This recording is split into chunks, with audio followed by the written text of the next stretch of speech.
और इसको बोलते हैं कम्युनिटी पार्टनरशिप के। इस कम्युनिटी के आज काफी लोग आज आप हमारे वेबिनार को अटेंड कर रहे हैं। इसके अलावा मैं दूसरा उदाहरण दूंगा कम्युनिटी पार्टनरशिप के अंदर अखिल भारतीय या अखिल भारतवर्षीय महेश्वरी युवा संगठन का। अखिल भारतवर्षीय महेश्वरी युवा संगठन एक ऐसा संगठन है जो समाज के लोगों को उनकी प्रतिभा को बड़ा मंच प्रदान करता है और जरूरतमंद परिवारों के साथ में खड़ा रहता है। आप लोगों ने भी आकर के हमारे इवेंट को ज्वाइन किया, इसी को बोलते हैं कम्युनिटी पार्टनरशिप। इसलिए केवल उन पे काम करिए, वो कम्युनिटी पे काम करिए जो कम्युनिटी आप में इंटरेस्टेड हो सकती है। देखिए मेरी बात समझिए, शेर का शिकार करने के लिए आप चिड़ियाघर नहीं जाना होता, शेर का शिकार करने के लिए जंगल जाना होता है, आपको जाकर के देखना है। और देखिए कम्युनिटी में आप पूरी कम्युनिटी को उठाएंगे तो वो आपको उठा देगी। If you want to lift yourself, lift someone else, everyone is moving forward together, then success will take care of itself. तो आप कम्युनिटी को साथ लेकर के चलो। अगली स्ट्रेटजी है B2B मेडिक सेल्स टेक्निक। जिसका भी B2B बिजनेस है उसको काम आएगी। ये मेडिक क्या होता है? Matrix, economic buyer, decision maker, decision criteria और डिसीजन प्रोसेस, ये चार चीजें होती हैं। यानी कि ये भी एक क्वालिफिकेशन प्रोसेस की टेक्निक है, कॉम्प्लेक्स एंटरप्राइज सेल्स में बड़ा काम आता है। अगर आप किसी को माल बेचना चाहते हो, चार चीजें चेक करो। अगर किसी कंपनी को माल बेचना चाहते हो, किसी बड़े ब्रांड को माल बेचना चाहते हो, चार चीजें चेक करो। मैट्रिक्स, मैट्रिक्स का मतलब मेरे इस माल को बेचने पे इस पे कितना इकोनॉमिक इंपैक्ट आएगा, कितने रुपए का फायदा दे सकता हूं मैं इसको, कितने रुपए का मैं इसका घाटा बचा सकता हूं, वो हो गया मैट्रिक्स। मैट्रिक्स मतलब नंबर चेक कर लो। दूसरा, इसमें इकोनॉमिक बायर कौन है? ME। इकोनॉमिक बायर का मतलब कि इतनी बड़ी कंपनी है लेकिन कौन से डिपार्टमेंट के आदमी के पास बजट है इस माल को खरीदने का? परचेज डिपार्टमेंट लेता है, प्रोडक्शन डिपार्टमेंट लेता है, मार्केटिंग डिपार्टमेंट खरीदता है या CEO चेयरमैन खुद खरीदता है? इकोनॉमिक बायर कौन है, इसका पता लगाओ उस कंपनी में। अगला है डिसीजन क्राइटेरिया, वो डिसीजन किस बिहाफ पे लेंगे, यानी कि उनका इवैल्यूएशन क्राइटेरिया क्या है, कैसे वो वेंडर अपना चूज करेंगे जिससे उनको माल खरीदना है। और अगला है डिसीजन प्रोसेस। डिसीजन प्रोसेस का मतलब है कि ऑर्गेनाइजेशन वेंडर को किस प्रकार से लेने वाली है, कैसे ऑन बोर्ड करेगी। अगर आपने matrix, economic buyer, decision criteria, decision process समझ लिया तो आप उस कंपनी में माल जाकर के बेच के आ सकते हो। बड़ी कंपनी में माल बेचने के लिए कभी कभार आप गलत डिपार्टमेंट में पहुंच जाते हो, गलत बायर के पास पहुंच जाते हो, उसके बाद डिसीजन मेकर ही नहीं है या आपको पता ही नहीं कि उनके डिसीजन क्राइटेरिया और डिसीजन प्रोसेस है कैसे, तो आपका बड़ी कंपनी में सेल्स नहीं कर पाते। इसको बड़ी कंपनी में सेल करने के लिए आपको उनका पेन ढूंढना है और आपको समझना है कि इस कंपनी के अंदर मेरा पार्टनर कौन है, कौन मेरा माल बेचने में मदद करेगा, कौन ऐसा है जो मेरी बात को समझ रहा है, किसको अपना साथी बना करके इस कंपनी में चलना है। जब उसको आपको पेन भी समझ में आ गया और साथी भी मिल गया तो वो आपको मदद करेगा। यानी कि initiator, influencer, decider, buyer, consumer कौन कौन है। नौवां है MLM और डायरेक्ट सेल्स। MLM और डायरेक्ट सेल्स भी अपने आप में एक ऐसा मॉडल है जो कई कंपनीज अपनाती जा रही है। जबरदस्त मॉडल है MLM और डायरेक्ट सेल्स। इसमें ना चार प्रकार के लोग होते हैं, मोटा मोटा समझिए। Idea man, people man, action man, process man. Action man वो है जो बड़े एक्शंस पे काम करता है, डिसीजन मेकिंग, उसको तुरंत, राइट नाउ, एम्बिशियस, एस्पिरेशनल, अभी के अभी चाहिए, सब कुछ चाहिए। आइडिया मैन वो होता है जो बड़ा क्रिएटिव होता है, बिग पिक्चर देखता है, नई सोल्यूशन निकालता है, नई क्रिएटिविटी निकालता है, नई बातें सोचता है। पीपल मैन वो है जो रिश्तों पे काम करता है, रिलेशनशिप बना के काम करता है। प्रोसेस मैन वो है जो खाली data, information, detail, process, system, organise रहता है। MLM के अंदर action man plus idea man चल सकता है। अगर आप एक एक्शन मैन है या पीपल मैन है तो भी आप चल सकते हैं। अगर आप एक आइडिया मैन है और पीपल मैन है तो भी चल सकते हैं। लेकिन अगर आप केवल एक्सेल बनाने वाले, यानी कि आप एक प्रोसेस मैन है, यानी कि आपको लैपटॉप पे बैठ के काम करना बहुत अच्छा लगता है, तो आप रिजेक्शन हैंडल नहीं कर पाएंगे। मल्टी लेवल मार्केटिंग या डायरेक्ट मार्केटिंग कभी मत ज्वाइन करिए। इसके लिए आपको बहुत मेहनत करनी पड़ती है। कुछ इंपॉर्टेंट लेसन दूंगा मल्टी लेवल मार्केटिंग के लिए। रोज चेक करो आपने कितनी कॉल्स करी, नंबर ऑफ कॉल्स मेड। रोज चेक करो आप कितनी मीटिंग्स कर रहे हो, अपना रिव्यू करो। रीपर्चेज कितना करा पा रहे हो, नंबर ऑफ हायरिंग ज्वाइनिंग कितनी करा पा रहे हो, इन्वॉल्वमेंट इन एजुकेशनल प्रोग्राम्स आपका कितना है, नंबर ऑफ प्रोग्राम्स और मीटिंग्स आपने कितनी ऑर्गेनाइज कराई है। अगर ये 6 स्टेप्स को रोज इवैल्यूएट करोगे आपको दिक्कत नहीं आएगी। MLM में सफलता के लिए मैं आपको 5 लर्निंग दे रहा हूं। एक, आपके अपलाइन के प्रति बिहेवियर बहुत अच्छा होना चाहिए। दूसरा, सेल्समैन मत बनो, बिजनेसमैन बनो। कोई भी IBC है, MLM है या डायरेक्ट मार्केटिंग है, इंश्योरेंस सेल्स है, don't behave like a salesman, behave like a businessman. अपने बिजनेस को पूरे बिजनेस की तरह खड़े करो और लर्निंग पर कंटिन्यूअस फोकस, ये तीसरा पॉइंट। चौथा है प्रोडक्ट के ऊपर खूब कन्विक्शन रखो। पांचवा है अपना स्कोर बोर्ड बनाओ। एक बात बड़ी सिंपल है, अनाज की खेती करोगे 4 महीने आपको सफलता मिल सकती है, उससे ज्यादा नहीं मिलेगी। लेकिन अगर आम की खेती कर दी तो जिंदगी भर आम लगता रहता है। आम ऐसा नहीं है एक बार आएगा, आम तो सालों साल आता रहता है। इसी तरह बिजनेस को ऐसे ही बिल्ड करो। नेटवर्क मार्केटिंग में नेटवर्क पहले है, मार्केटिंग बाद में, यानी कि नेटवर्क बड़ा करो। नेटवर्क मार्केटिंग में नेटवर्क पहले है, मार्केटिंग बाद में, नेटवर्क बड़ा करो, फिर कोई दिक्कत नहीं है। दुनिया के सारे अमीर लोग अपने नेटवर्क को बिल्ड करते हैं और दुनिया के सारी गरीब लोग केवल नौकरियों में लगे रह जाते हैं। अगला है रिसर्च बिफोर रीचिंग। ये क्या चीज है? Research before reaching. जाने से पहले खूब रिसर्च करो, उसके बारे में पता लगाओ। प्री कॉल्ड रिसर्च मुश्किल नहीं होती है। हर कस्टमर से मिलने के बाद उसका बेसिक रिसर्च कर लो, उसका ट्विटर देख लो, उसका लिंक्डइन देख लो, उसका फेसबुक देख लो, उसकी वेबसाइट देख लो, उसके ब्लॉग्स देख लो, उसके फाइनेंशियल स्टेटमेंट देख लो। ये सब जानने से आपको उसकी नीड असेसमेंट का पता चलेगा, उसके पेन पॉइंट का पता चलेगा। Research before reaching. ऐसे मत जाओ मिलने के लिए, अचानक मीटिंग पे नहीं जाते हैं। कंज्यूमर एम्पैथी बोलते हैं, इससे आपको समझ में आएगा कस्टमर को चाहिए क्या है। डिजाइन थिंकिंग, आप डिजाइन बना सकोगे उसके अपने माइंड के अंदर कि actually over a period of time इसको किस किस जर्नी में कहां क्या तकलीफें आएंगी, उन तकलीफों का डिजाइन क्रिएट करके अपने प्रोडक्ट को प्लान कर सकते हो। देखो, या तो उसकी टेक्निकल प्रॉब्लम होगी, टेक्निकल प्रॉब्लम से आप उसके ऊपर कितना पैसे का नुकसान हो रहा है, फाइनेंशियल इंपैक्ट, और उससे उसकी पर्सनल जिंदगी कितनी खराब हो रही है, उसका पर्सनल इंटरेस्ट। देखो, पेन बेस्ड सेलिंग का मतलब ये नहीं है कि आप मूव की बात करो, वॉलिनी की बात करो, झंडू बाम, आयोडेक्स की बात करो। पेन बेस्ड सेलिंग का मतलब है उसके बिजनेस में, पर्सनल लाइफ में क्या पेन है जिसको आप सॉल्व कर सकते हो। Research is to see what everybody else has seen and to think what nobody else has thought। जो सबको दिख रहा है वो तो आपने देख लिया, लेकिन जो सबने नहीं सोचा वो आपने सोच लिया। सो आप सोल्यूशन को बेचो, प्रोडक्ट को मत बेचो। अगला है साइकोलॉजिकल निंजा टेक्निक। जबरदस्त है साइकोलॉजिकल निंजा टेक्निक। ये वो टेक्निक्स हैं जो साइकोलॉजी पे इंपैक्ट करती हैं, जैसे एंकरिंग इफेक्ट। पहली साइकोलॉजिकल टेक्निक एंकरिंग इफेक्ट क्या है? शुरुआत की जो पहला लाइन है ना, वो बहुत स्ट्रॉन्ग ओपनिंग होगी ना, तो फिर उस लाइन के रेफरेंस में वो बाकी सारी बातें सुनेगा। जैसे लोग क्या कहते हैं, अरे ये मशीन नहीं बेच रहा हूं आपको मैं, ये ट्रैक्टर की मशीन नहीं है, ये नोट छापने की मशीन है, इतना डीजल बचाती है कि थोड़े दिनों में फ्री हो जाएगी और एक्स्ट्रा कमा के देगी। आपने जो शुरुआत की स्टेटमेंट बोली वो बड़ी जबरदस्त होनी चाहिए, उसके बाद बाकी सारी चीजें वैसे देखेगा। यह कंफर्मेशन बायस। कंफर्मेशन बायस क्या होता है? ये भी एक टेक्निक है कि आप वो चीज को ज्यादा एक्सेप्ट करते हो जो आपके बिलीफ से मैच करते हो। सामने वाले के बिलीफ को चेक करो और उसके साथ मैच करते हुए बोलो, तो आपको कोई दिक्कत नहीं आएगी बेचने में। ऐसे राइमिंग इफेक्ट का भी एक बायस होता है। मिलता जुलता स्टेटमेंट हो ना, है ना, राइमिंग, आप मेरे कई वीडियोस में देख चुके होंगे, तो वो सामने वाले को पता नहीं ऐसी सच लगने लग जाता है। लाइफ बॉय है जहां, तंदुरुस्ती है वहां, ऐसे कोई राइमिंग अगर बात हो ना तो लोग जल्दी उसको याद रखते हैं क्योंकि उसका रिकॉल ज्यादा होता है। एक है पीक एंड रूल। जब मीटिंग खत्म करके उठने लगो तो एकदम पीक पे खत्म करना, इतना एनर्जी के साथ खत्म करना, हाई पॉइंट पे खत्म करना। रीसेंसी बायस रहता है सामने वाले का कि रिसेंटली उसने जो बात सुनी है सबसे अच्छी, वो उसको याद रह जाती है। ऐसे ही एक है लॉस एवर्जन। सामने वाले को बताओ प्रोडक्ट खोने का नुकसान क्या है, लोग क्या गेन करेंगे उसको में ज्यादा इंटरेस्टेड नहीं है, लोग क्या खो देंगे अपनी जिंदगी में उसका दुख ज्यादा होता है। सर्वाइवरशिप बायस, ये कई प्रकार के। सर्वाइवरशिप बायस क्या है? आप, ये एक ऐसा है कि जैसे ओयो ने इतना पैसा रेज कर लिया, सारे स्टार्टअप को लगता है मुझको भी मिल जाएगा। ऐसे नहीं होता है। मैं उससे जरा, क्योंकि समय की कमी है, डीकॉय इफेक्ट पे आ रहा हूं। डीकॉय इफेक्ट क्या होता है? ये वो है चॉइस मैनेजमेंट। कस्टमर को जब आपने कोई माल बेचना हो ना, तो पहले उसको खराब क्वालिटी की चीज उसको महंगी दिखा दो और अच्छी क्वालिटी की चीज भी महंगी दिखा दो, या कम क्वांटिटी की चीज महंगी दिखा दो और ज्यादा क्वांटिटी की चीज महंगी दिखा दो, तो वो ये अपने आप खरीद लेगा। सिनेमा हॉल में होता है ना, आपको 80 रुपए का छोटा पॉपकॉर्न, 100 रुपए का इतना बड़ा पॉपकॉर्न, आदमी को लगता है सस्ता मिल रहा, 100 वाला ये ले लो। आधा लीटर की बोतल 80 रुपए की, 1 लीटर की बोतल 100 रुपए की, आदमी इसको खरीद लेता है। यानी कि सामने वाले को कंफ्यूज कर दो, एक ऑप्शन इतनी खराब दिखाओ और एक ऑप्शन जो बेचनी है वो दिखाओ। इसको बोलते हैं चॉइस मैनेजमेंट। अगली स्ट्रैटेजी है people buy emotionally and justify rationally. लोग इमोशन से खरीदते हैं और बाद में जस्टिफिकेशन लॉजिक से करते हैं। एक बात याद रखना, दुनिया के सारे डिसीजंस पे सबसे बड़ा रीजन लॉजिक नहीं होता है, इमोशन होता है। आपका सेल्स मैसेज, आपका प्रेजेंटेशन हमेशा ऐसा होना चाहिए जो सामने वाले के इमोशन पे इंपैक्ट करे। Greed, fear, humanity, envy, pride, shame, ये सब बड़े स्ट्रॉन्ग इमोशंस हैं। सारे के सारे थीम, सारे बड़े बड़े ब्रांड्स यही करते हैं। जैसे माउंटेन ड्यू थ्रिल का इमोशन देता है, डर के आगे जीत है। एमसील, एक टपकती बूंद आपकी जिंदगी बदल सकती है, उसको बोलते हैं फियर ऑफ मिसिंग आउट। भैया ये निकल गया तो दिक्कत। ऐसे ही मास्टर कार्ड, सर्फ एक्सेल, दाग अच्छे, ये सब क्या है, बड़े स्ट्रॉन्ग इमोशंस की कहीं ना कहीं बात करते हैं। People don't buy for logical reason, they buy for emotional reason. याद रखिएगा इस पॉइंट को। एक सोल सेटिस्फाइंग इमोशन मिल जाए, उसको दर्जनों लॉजिकल फैक्ट इग्नोर कर देगा, एक सोल सेटिस्फाइंग इमोशनल रीजन मिल जाए सामने वाले को। अगला है assign top representative to high value territories. ये बहुत इंपॉर्टेंट है। ज्यादातर लोग गलती क्या करते हैं, जिस जगह पे धंधा नहीं चल रहा वहां पे सबसे अच्छे आदमी को भेज देते हैं।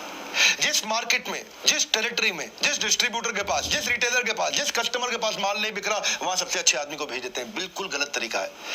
सबसे अच्छे कस्टमर के पास सबसे अच्छा आदमी लगाना चाहिए, क्योंकि फिर वो और नर्चर होकर और ज्यादा बड़ा हो जाता है। जिस टेरिटरी पे आपका माल सबसे अच्छा बिक रहा है वहां सबसे ज्यादा आदमी लगाइए। एक बात बताएं, हार्ट का ऑपरेशन करना है वो क्रिटिकल चीज है, उसको रामू काका से नहीं करवाओगे, उसको सबसे अच्छे डॉक्टर से कराओगे। जहां सबसे बड़ी ग्रोथ आती है वहां सबसे इंपॉर्टेंट आदमी लगाना चाहिए। इसी को बोलते हैं परेटो प्रिंसिपल।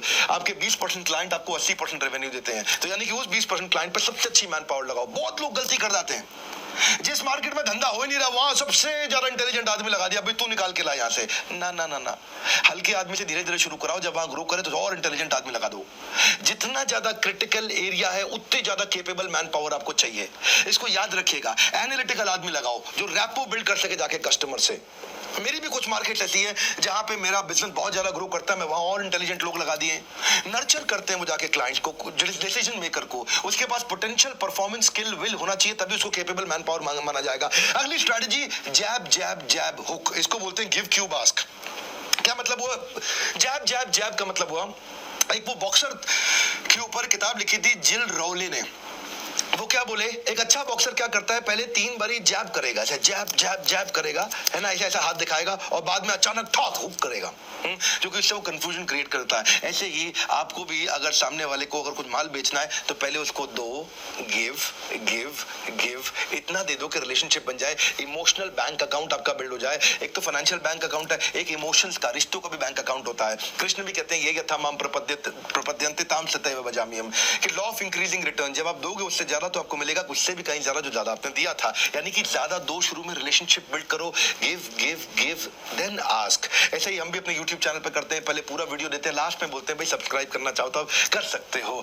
इसी से अगर आप कस्टमर की हेल्प करोगे तो आप अपने बिजनेस की हेल्प कर रहे हो, वही तरीका है। सॉल्व अ प्रॉब्लम और अचीव अ गोल, दो में से एक काम कर लो। सामने वाले की तो प्रॉब्लम सॉल्व कर दो या गोल अचीव करा दो। अगला मॉडल है स्पैंको, पावरफुल स्ट्रेटजी है। स्पैंको बेसिकली ये आइडिया देता है कि आपका कौन सा कस्टमर इस समय कौन सी स्टेज पे है। अलग अलग प्रकार की स्टेज होती हैं, suspect, prospect, approach, negotiate, close और ऑर्डर, ये 6 स्टेजेस होती हैं। ये प्लानिंग में काम आता है आपको। आप अपने सीआरएम में या एक्सेल में हमेशा सेव करके रखिए, एक्सेल का जमाना तो गया, आप तो सीआरएम लोग लगा के रखते हैं, और उसमें सेव करके रखिए कि सस्पेक्ट और प्रोस्पेक्ट का मतलब है, सस्पेक्ट मतलब है इतने सारे लोगों की लिस्ट बनाओ, प्रोस्पेक्ट का मतलब इतने लोगों से आप मिलने गए, अप्रोच का मतलब उनसे मीटिंग हो गया, नेगोशिएट का मतलब है नेगोशिएशन चल रही है। तो कुछ कस्टमर आपके अप्रोच की स्टेज पे होंगे, वो नेगोशिएशन और प्रपोजल की बात नहीं कर रहे, कुछ नेगोशिएशन की स्टेज पे हैं, माल नहीं खरीद रहे, कुछ क्लोज तो कर दिया, हाँ जी दे दूंगा, लेकिन फाइनल ऑर्डर नहीं दे रहे हैं, और कुछ ऐसे हैं कि जी आप उनसे मिलने गए लेकिन वो मीटिंग ही नहीं दे रहे आपको। तो हर एक का अलग अलग आप बकेट कर दो, पूरी सेल्स फनल को बकेट कर दो। ये आपकी कम्युनिकेशन स्ट्रैटेजी बनाने में मदद करेगा कि प्रोस्पेक्ट वालों से मैं इस तरह बात करूंगा, अप्रोच वालों से मैं इस तरह बात करूंगा, जिससे मैं नेगोशिएशन कर रहा हूं उनको मैं ये भेजूंगा, जो क्लोजिंग पे आ गया उनके साथ ये करूंगा, जिसने ऑर्डर दे दिया उनसे रेफरेंस मांग लूंगा, और रेफरेंस दो भैया तुमने खरीदा, तुमको फायदा हुआ, अब मैं दूसरों को भेजूं। 16वीं स्ट्रैटेजी है रिन्यू ओल्ड रिलेशनशिप। एक बात याद रखिएगा, पुराने कस्टमर के साथ धंधा करना 7 गुना सस्ता पड़ता है, नए कस्टमर के साथ धंधा करना 7 गुना महंगा पड़ता है। पुराने रिलेशनशिप को रिवाइव करो, ये बहुत इजी है उन्हीं के साथ बिजनेस करना, उनके साथ कम्युनिकेशंस वापस बिल्ड करो, उनसे रेफरेंस मांगो, उनसे रिटर्न रेफरेंसेस लो, उनकी लाइफ में कुछ और नई वैल्यू क्रिएट करने की कोशिश करो, पुराने डेटा को नया जीवन दो। आपका जो बिल्कुल बेकार लीड है उसको चलो छोड़ दो, मैं नहीं बोल रहा कि बिल्कुल बेकार लीड को पकड़ो, जो सेल्स क्वालिफाइड लीड नहीं है उसको तो हटा ही दो, लेकिन सेल्स पर्सन को जाकर के पहले पता करना चाहिए इसने छोड़ा क्यों था मेरे कस्टमर ने, ये कस्टमर क्यों रिपीट नहीं आया था, वो जानू। ये देखो कि ये पहले इसके कौन कौन इसके टच में था, इस कस्टमर के, इसकी हिस्ट्री क्या है इस कस्टमर की हमारे साथ में, उसके बारे में जानकारी लेकर के उससे फिर से बात करो। पुराना कस्टमर एक बार वापस आएगा तो बात आपकी बनेगी। याद रखिएगा, अगर पुराने कस्टमर को सीधा ही फोन करके माल बेचने की कोशिश करोगे तो फिर तो it's a huge turn off, फिर तो स्विच ऑफ हो जाएगा, बिल्कुल बात नहीं करेगा। कॉन्वर्सेशन को रोलिंग करो, उनसे रिलेशनशिप बनाओ। ओल्ड लीड्स के साथ में अगर आपने सेल्स शुरू कर दी तो कमाल कर दोगे आप। उनसे पूछ भी सकते हो कि भी आप आजकल हमसे क्यों डील नहीं कर रहे, क्या चल रहा है, पुराना एक्सपीरियंस कैसे रहा था। उसके साथ ऑप्ट इन पॉपअप भी ले सकते हो कि भाई एक काम करो, हम आपको आजकल व्हाट्सएप मैसेजेस या ईमेल आप चाहते हो कि हम आपको भेजते रहें, रिलेशनशिप वापस रिवाइव होगा। अगला है outreach your potential customer. Amazing भैया, इसको बोलते हैं लिस्ट बनाओ कैंपेन, यानी कि प्रोस्पेक्ट की लिस्ट जरूर बनाया करो। बहुत बड़ी गलती ये लोग ये करते हैं कि अपनी लिस्ट को बड़ा नहीं करते, प्रोस्पेक्ट को बड़ा नहीं करते। Making as many contacts as possible is the practical strategy of how to increase sales volume. बात सरल है, लीड्स इकट्ठी करो, ज्यादा से ज्यादा लीड्स लेकर के आओ, डायरेक्टरी से बनाओ, मेल ऑप्ट इन लिस्ट से लो, कोई नेटवर्किंग प्लेटफॉर्म से लो। You are out of business if you don't have a prospect. Lead बनाओ कैंपेन, लिस्ट बनाओ कैंपेन, लीड बढ़ाओ कैंपेन, लिस्ट बनाओ कैंपेन के कस्टमर बनाओ भाई। माल बेचने की कोशिश मत करो, बड़ी अच्छी लीड जनरेट करो। Lead generation is the foundation for cumulative conversion. अगली स्ट्रैटेजी फॉलो अप का भूत। जैसे भूत चिपक जाता है किसी को, मेहंदीपुर बालाजी हनुमान मंदिर गए हो, वहां प्रेतराज सरकार देखे, लोग ऐसे हिलते रहते हैं गोल गोल गोल गोल, भूत चिपक जाता है। लोगों को सुना है अपनी बात, ऐसे ही फॉलो अप का भूत चिपका लो, ऐसा भूत चिपका लो, एक नियम बना लो, इतने फॉलो अप करूंगा मैं। अगर आपको सेल्स वॉल्यूम बढ़ाना है, थॉटफुल होना पड़ेगा आपको कि कैसे आप फॉलो अप ज्यादा करो। जितना फॉलो अप का इंफॉर्मेशन इमीडिएट करोगे मीटिंग के बाद, उतनी बात बढ़ेगी आपको। ये मोस्ट क्रूशियल है, इसको भूलना नहीं है आपको। फॉलो अप का भूत। Agent who don't follow up with their customers are leaving lot of money on table. ये समझ लो आप, अगर आपने फॉलो अप नहीं किए तो आप वहीं टेबल पे पैसे पड़े थे, आप छोड़ के आ गए। बात बड़ी सरल है कि कस्टमर उसी के साथ रुकता है जो हमेशा अवेलेबल रहता है। अवेलेबल रहो अपने कस्टमर के साथ। जितना follow up basically customer service की तरह है। टाइमली फॉलो अप का मतलब है टाइमली कन्वर्जन। इसलिए फॉलो अप का भूत चढ़ा दो अपने सर पे। मैंने भी देखा लाइफ में जितने अच्छे स्ट्रॉन्ग फॉलो अप्स करते हैं उतना ज्यादा बात चलता है। थैंक यू ईमेल भेजो, बर्थडे एनिवर्सरी भेजो, कांग्रेचुलेशन भेजो, कॉन्डोलेंस, उसको वैल्यू क्रिएट करो हर फॉलो अप के अंदर। उससे पूछ भी लो कि भाई कैसे चाहते हो आपके साथ कैसे फॉलो अप करूं। इससे एक मीटिंग में और एफिशिएंसी आएगी। नो मैटर आपकी मीटिंग कितनी अच्छी रही हो, पर अगर आपने वहां पे क्लियर एक्शन प्लान नहीं बनाया, भाई मैं अगला स्टेप क्या है वो नहीं पूछा, तो आपका फॉलो अप बेकार है। आपका जो सेल्स क्वालिफाइड लीड है ना, याद रखिए पहले 24 घंटे तक उसमें पहुंच जाना चाहिए। सबसे बड़ी गलती लोग पता क्या करते हैं, एक कस्टमर के साथ बातचीत होकर आ गए, कस्टमर एकदम हॉट है, अब उसके बाद फॉलो अप नहीं किया और कस्टमर को माल चाहिए था। अब कस्टमर ने कंपटीशन को ढूंढना शुरू कर दिया, उसने मार्केट में चेक करने शुरू कर दिया, आपके रेटिंग रिव्यूज चेक करने शुरू कर दी, मार्केट में वीडियोस देखने शुरू कर दिए, उसने दूसरों से भी बात करनी शुरू कर दी। भैया बात सिंपल है, तब तक फॉलो अप करो जब तक कोई डेफिनेट आंसर ना मिल जाए, यस और नो ना हो जाए। उसको छोड़ो मत जब तक कंप्लीट यस और नो ना हो जाए। फॉलो अप करते रहो। Not following up with your prospect is same like bathtub है, बाथटब में आप पानी भरते जाओ, नीचे का ढक्कन खुला हुआ है, यानी कि नए कस्टमर से मिलते जा रहे हो और फॉलो अप नहीं कर रहे, सबका सब धंधा चला गया। कहते हैं आइदर यू फॉलो अप और यू फोल्ड अप। अगला है backward close approach. Backward close approach का मतलब क्या, जाते ही माल ना बेचें, बैठ के थोड़ा बातचीत करें उनसे। सीधा आप माल बेचने की जगह कुछ ऐसे बात करें, आपको क्या लगता है इस तरह का वैल्यूएबल प्रोडक्ट मार्केट में कौन कौन लेंगे। थोड़ा उनसे सीधा रेफरेंस की तरह बात करें, बैक से चालू करें, फ्रंट से नहीं। ये लोग भी खरीद रहे हैं, इन्होंने तो बहुत खरीद लिया यार, इसने बहुत खरीद लिया यार, आपको क्या लगता है आपके सर्कल में किस किस को काम आएगा। Backward approach, reference. एक बात बताऊं, लोग रेफरेंस देते हैं, रेफरेंस को हम बोलते हैं रेफरेंस से रफ्तार। कभी भी किसी को माल बेचना, रेफरेंस जरूर मांग लेना, भाई सबसे आसान तरीका एंट्री मारने का। बहुत बड़ी गलती क्या करते हैं लोग, रेफरेंस नहीं मांगते, बोल रहा हूं नहीं मांगते। अगर आप सामने वाले को आपका प्रोडक्ट या सॉल्यूशन पसंद है, वो रेफरेंस देगा। रेफरेंस देना फेवर नहीं है, वो खुद उनको लगता है यार ये मुझको स्पेशल ट्रीटमेंट देगा अगर मैं इसको रेफरेंस दे दूंगा, और आप उसको स्पेशल ट्रीटमेंट दोगे, वो स्पेशल ट्रीटमेंट के चलते वो आपको रेफरेंसेस देगा। आप उसको किसी प्रकार का इंसेंटिव भी दे दो, इंसेंटिव मतलब कैश नहीं, कुछ एक्स्ट्रा गिफ्ट दे दो, कुछ एक्स्ट्रा आइसक्रीम खिलाओ। बात समझ रहे हैं, आइसक्रीम का मतलब आपके प्रोडक्ट पोर्टफोलियो में से कुछ एक्स्ट्रा दे दो। रेफरेंस से सबसे आसानी से सबसे बढ़िया पावरफुल मीटिंग मिलती है। सारी बातें एक तरफ, लोग उसी के साथ बिजनेस करते हैं जिस पे वो विश्वास करते हैं। रेफरेंस से विश्वास बढ़ता है। Do what you do so well, इतने बढ़िया से करो कि वो अपने सारे दोस्तों को भी ले आए आपके पास में। रेफरेंस से रफ्तार बहुत बढ़ती है। अगर आज मन चुराओगे तो आगे जाके जीवन में बहुत पछताओगे। एक बात बोलूं, इसका कोई रिपीट टेलीकास्ट नहीं है, मेरे साथ लगे रहिए। दूसरी स्ट्रैटेजी सारी डिजिटल की ले रहा हूं, brick and mortar to online. ये डिजिटल स्ट्रैटेजीज है। अपने ब्रिक एंड मॉर्टर, अपने बिल्डिंग मकान दुकान वाले बिजनेस को ऑनलाइन भी साथ साथ शिफ्ट करो। अपने कस्टमर्स को आप ऑर्डर ले सकते हो उनसे ऑनलाइन, बड़ा मुश्किल नहीं है। अब जमाना बदल चुका है, पॉसिबिलिटी एंडलेस हो चुकी है। लोग अपने घरों से candle, handbag, paper bag, jewellery, साबुन, क्या क्या ऑनलाइन बेच रहे हैं। ऑनलाइन में वेबसाइट बनाना या उसका सेटिंग अप कॉस्ट ज्यादा है ही नहीं है, बहुत लो सेटअप कॉस्ट है, ऑपरेशनल कॉस्ट ज्यादा नहीं है, फास्टर रीच है। अब ऑनलाइन जाने की तैयारी करो। 24/7 आपकी मार्केट चली रहती है।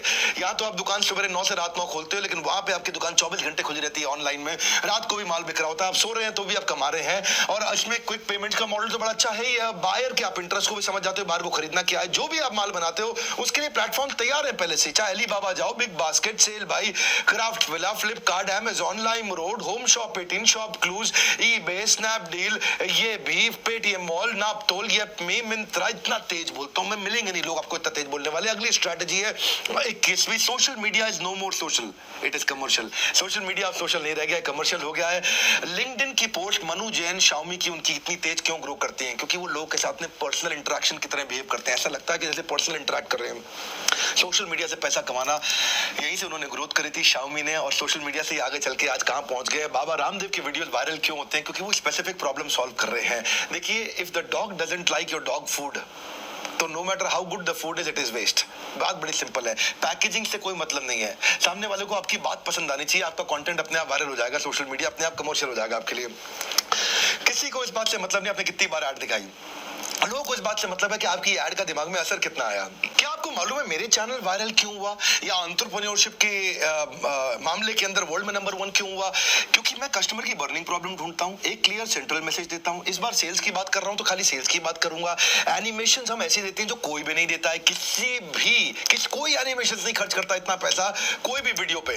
कोई और बिजनेस ट्रेनर एनिमेशन बहुत महंगे पड़ते हैं। हिंदी में बात करता हूं, जो किसी ने इतने बड़े चैनल हिंदी में नहीं बनाए। आज हार्वर्ड हमारे पे केस स्टडी लिख रहा है। हम लोगों का टाइम बचाते हैं कि बहुत ज्यादा कंटेंट कम टाइम पे देते हैं। 100 मिनट 100 स्ट्रैटेजी। वैसे 100 मिनट से आज थोड़ा ज्यादा लेंगे, क्योंकि हमें मन क्या है, आपको दूध के ऊपर मलाई डाल के भी दे दें, कुछ एक्स्ट्रा देना चाहते थे। अगला क्या है, मेरी मेमोरी अच्छी होने के कारण मैं कोशिश करता हूँ कम से कम जर्क्स रहे मेरे वीडियोस में, कंटिन्यूस फ्लो में चलते हैं। आपने देखा है बहुत स्पीड पे चलते हैं और क्वालिटी कंटेंट देते हैं, कोई गैस नहीं देते। जैसे आज भी 100 स्ट्रैटेजी है, बहुत जबरदस्त क्वालिटी कंटेंट है, एंड तक आपको मजा आएगा।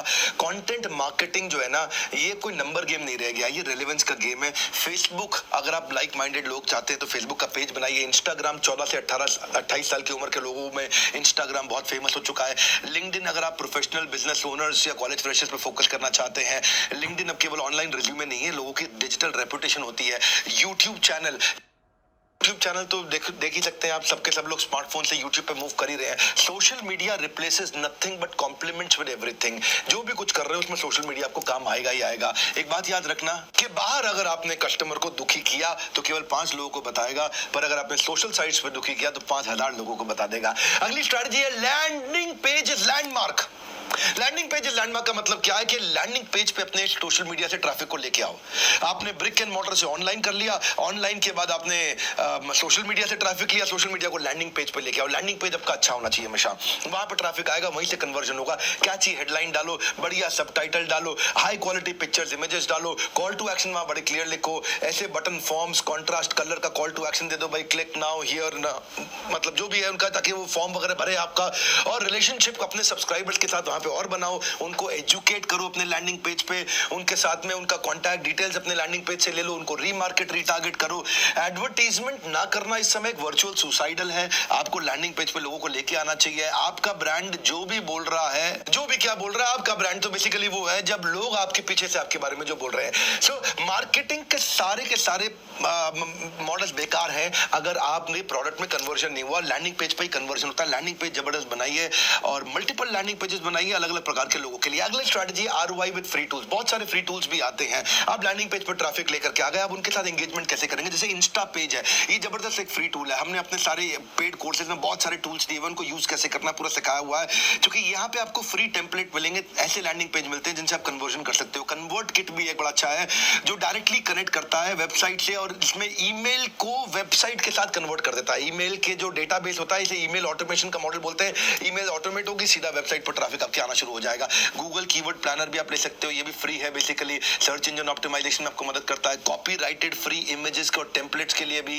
कैनवा बड़ा अच्छा मॉडल है आजकल। कैनवा क्या करता है, बेसिकली आपको इमेज और टेम्पलेट सोशल मीडिया के लिए फ्री में देता है बनाने के लिए। आप वीडियो के थंबनेल्स बना सकते हो, स्लाइड की प्रेजेंटेशंस बना सकते हो। कैनवा बहुत जबरदस्त है, हमने भी यूज करना शुरू किया। कॉर्पोरेट ईमेल आईडीज लीजिए अपनी, सीधा ऐसे ही जीमेल की आईडी मत लो, कॉर्पोरेट आईडीज अपनी बनाइए। और जैसे कंटेंट कैल भी है, इससे आपकी सोशल मीडिया की परफॉर्मेंस इंप्रूव होती है। आपकी पोस्ट को रिजेक्ट करना है कि अप्रूव करना है, दूसरे लोगों के सोशल मीडिया परफॉर्मेंस के बारे में पता चल जाता है। So good content is not about good story telling, it is about telling a true story well. आप अच्छी टेक्नोलॉजी के माध्यम से अच्छी स्टोरी बताइए और फिर अपने ब्रांड को वायरल करिए। ब्रांड वायरल कैसे जाते हैं? ब्रांड वायरल जाने के लिए बेसिकली 6 कारण होते हैं। जैसे मैंने एक तो बताया आपको कि कम्युनिटी के साथ पार्टनरशिप करो, दूसरा आप बड़े एक्सट्रीम इमोशन की पोजिशनिंग करो, तीसरा कस्टमर को कुछ अचानक डिलाइटफुल सरप्राइज दे दो। कस्टमर के चेहरे पे मुस्कुराहट आ जाए, अरे वाह, कुछ ऐसा फील करे। चौथा है, जो भी कुछ ट्रेंडिंग चल रहा है उस ट्रेंडिंग के साथ मिलता जुलता कर दो, जिससे रब ऑफ इफेक्ट आ जाए। जैसे अगर आजकल बात चल रही है कोरोना की, तो कोरोना पे वीडियो डालो तो इस समय एकदम वायरल हो जाता है। जो भी बातचीत आजकल समाज के अंदर चल रही है, अगर आजकल नेपाल और भारत के झगड़ों पे चल रही है बातचीत, अगर उसमें मैं वीडियो बना दूं तो वो नेपाल में भी और भारत में भी बहुत लोग देखेंगे, नेपाल में तो जरूर देखेंगे। कुछ जबरदस्त इंफॉर्मेशन दे दो, अनयूजुअल इंफॉर्मेशन दे दो, उससे भी ब्रांड वायरल होता है। और वायरल होने का एक और कारण है, जो आदमी शेयर करेगा आपका कंटेंट, उसको शेयर करने से उसकी इज्जत बढ़ रही है कि नहीं बढ़ रही? अगर उसको शेयर करने से उसकी इज्जत बढ़ रही है तो बहुत बात बन जाएगी। एक बात बोलूं आपको, नेचर कॉल को बोलो, अगर हो सकता है आपको जाने की इच्छा आ रही हो, उसको बोलो थोड़ा इंतजार करो, हाँ, क्योंकि इसका कोई रिपीट टेलीकास्ट नहीं है, अभी हम नहीं उठ सकते हैं। इसी के साथ मेरा पहला सेशन खत्म हुआ और मैं मूव कर रहा हूँ अगले सेशन पे, और अगला सेशन हम बात करेंगे